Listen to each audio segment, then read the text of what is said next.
All right, I am back here with a attempt at doing a review, and I don't know if this is going to be a fair shot because I've actually only had this Rascal 125 since today's Tuesday, and I picked it up Saturday afternoon, so really only 3 days.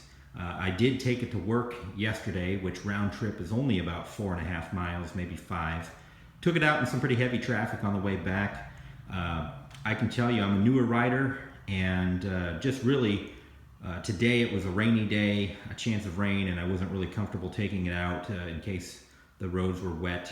Maybe later on in my riding life I'll be more comfortable going out in the rain, but just wasn't in the cars today. So I've probably put about 25 miles on this thing so far, just kind of driving around the neighborhood, taking it on streets. I actually just took it down to the local polling place and voted, and the polling worker, I think he was trying to make fun of me a little bit, and he asked me if I wanted a sticker for my helmet, which obviously I declined. So, you know, my initial thoughts, and this is coming as a rider who has had their endorsement less than a year. This is the bike that I started off on, kind of a long story short.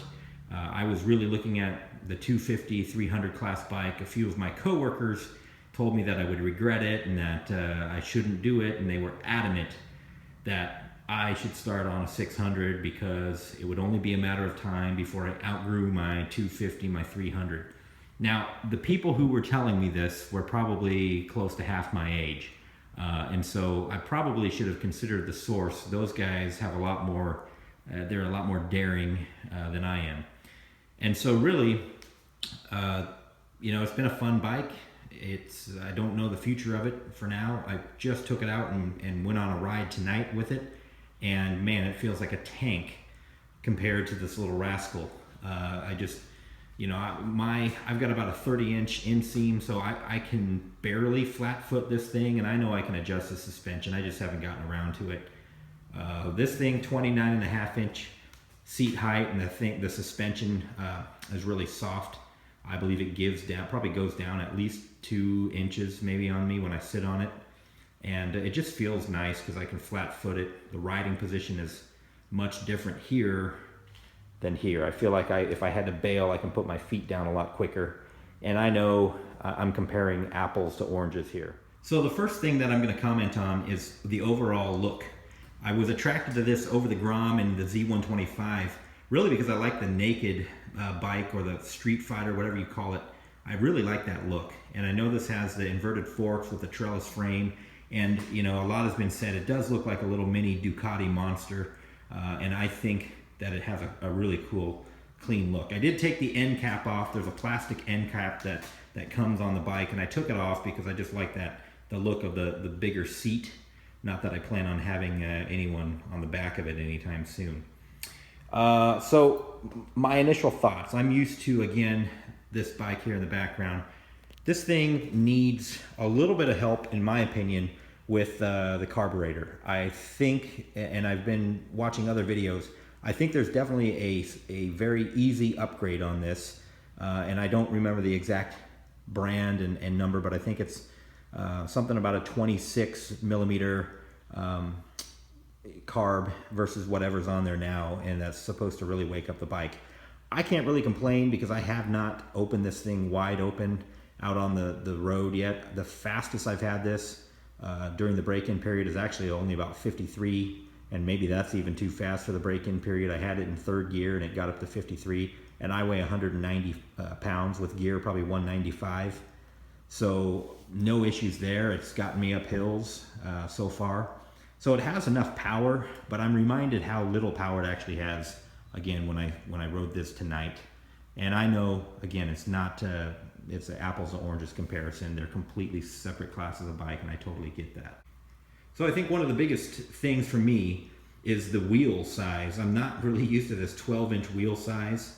You know, obviously that bike there, that's what I started on. So I will say though, from ease of rideability, this thing just handles, for me, it's just so much, you barely lean your body, and it really flicks to the left, to the right. I feel like I'm in really good control. And so I'm actually a lot more confident as a newer rider on the Rascal than I am on the ZZR. That being said, I also believe that if I were to get in trouble out on the road and need to get away from someone who maybe had road rage, or someone that maybe I was pulling out into traffic, I don't know yet, without the modifications, possibly the upgrades, that I would feel comfortable with this Rascal quite yet. And maybe that's just because I need to lose some weight or something. I do want to take you over here. This is my son's Pacelight. It's a 350 watt scooter, and it has pretty sizable wheels on there. This is like your typical kid, razor scooter that you can find at Walmart. It has about 150 watts.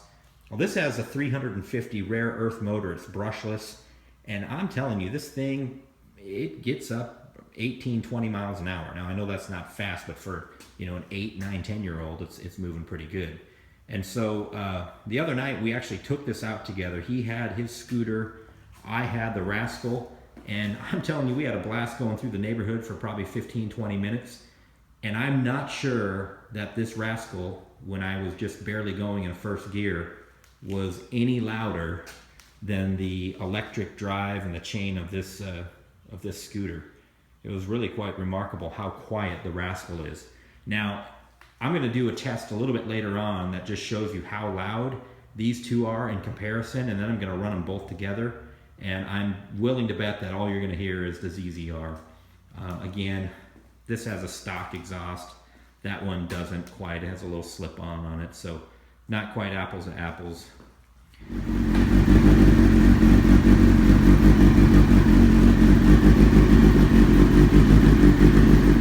So one of the things I'm really digging on the Rascal is the front headlight. I actually was attracted to the ZZR among many reasons. One of the main reasons was the headlight. I was under the firm belief that you want to be visible, and this headlight on the ZZR is outstanding. That being said, I'm really impressed with the headlight design. The stack, there is a pass-through mode that you can have both the top and the bottom. And then at night, you can actually, there's an LED light bar that comes on. I'll turn the bike on here.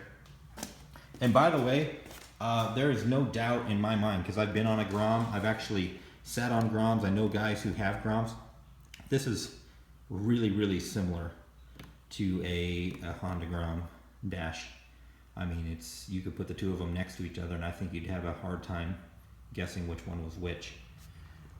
So there's a little, and you can actually change the color if you want, or amber or blue. I tend to like blue a little better. You can see that little night LED bar there. So that's pretty nice. The other impressions I would say right now is just obviously the weight. This thing is so much lighter, and because of the lack of power for me, I do notice a difference if I'm not tucked down tight, that my body actually acts as a sail, which isn't quite the issue that I'm used to. But overall, I really, I do not regret the decision to pick up this thing. It has been an absolute blast. I totally get why seasoned riders still probably have fun. Matter of fact, two of my co-workers who are both seasoned riders, one of them has a VMAX, which is one of the faster bikes back in the day, and one of them's used to riding Gixxers and R6s, and he's like a sport bike guy through and through. They both took this Rascal out yesterday after work and just kind of ripped around in the parking lot up and down a little business street, and both of them came back with big smiles on their faces. And I think that's all that you need to know. I mean, that speaks for itself there. So there's just a lot of reasons why I think guys, I know a guy actually close by, I think his name's Grommy Bear.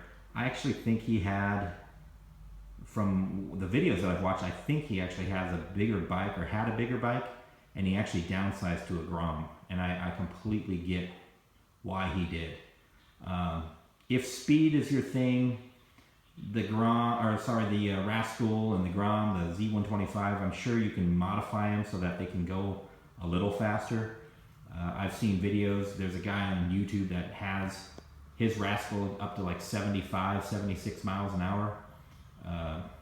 You know, I've got the means to go that fast in a car if I want. So, you know, speed is probably not my biggest thing right now, but just having fun and just being able to take this thing wherever I want, that's actually very appealing. So here's the dash of the ZZR, total old school. There is no fuel gauge, no gear indicator.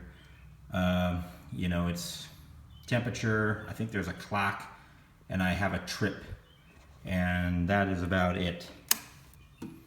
Coming over here to the Rascal, it's just, you know, obviously newer technology. We're talking about a 9-year difference. Gear indicator, turn signals, which I guess the ZZR has. Trip, I love that it has a fuel gauge. And then RPM, well, I guess you can call it a tachometer and a speedometer there. Pretty easy to see. So right away, I know that I'm going to be doing mirrors. These mirrors, I cannot get them in a good spot for me. And I'm just used to the mirrors being a little bit lower and having, so I've seen some kits that you can actually go right in the handlebars. So that's going to be a modification that I have to make fairly shortly, just for safety reasons. But anyways, those are my initial thoughts. I mean, again, I've only been out on this thing for just a couple of days, but so far I'm loving it. I'm looking forward to continuing to break it in and seeing if maybe doing a little carb work isn't going to wake this thing up.